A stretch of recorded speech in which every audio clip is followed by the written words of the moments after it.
అందరికీ మీ walking politician నమస్కారాలు.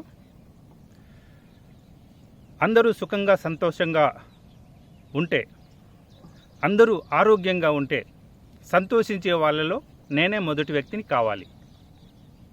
ప్రస్తుతము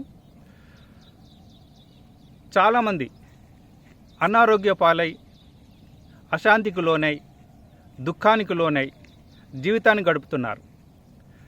దీనికి కారణము మనలను పరిపాలిస్తున్న ప్రభుత్వాలే.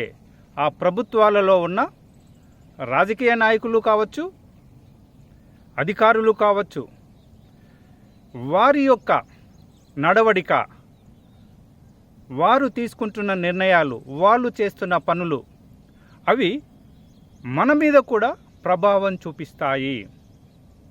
ఆ ప్రభావమే ప్రస్తుత మన ఈ దుస్థితి. కావున నేనేం చెప్తున్నానంటే,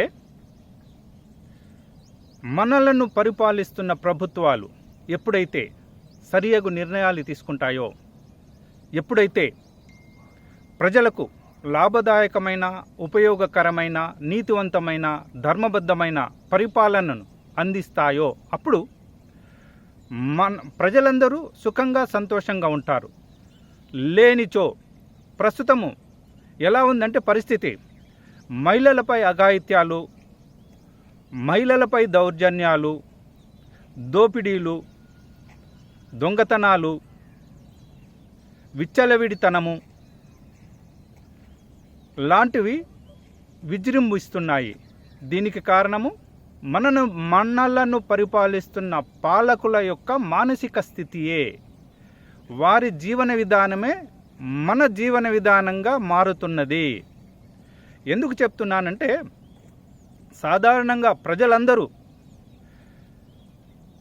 వారికన్నా ఎవరైతే మంచి హోదాలో ఉంటారో, మంచి నడవడికతో ఉంటారో వాళ్ళను ప్రజలు ఆదర్శంగా తీసుకుంటారు.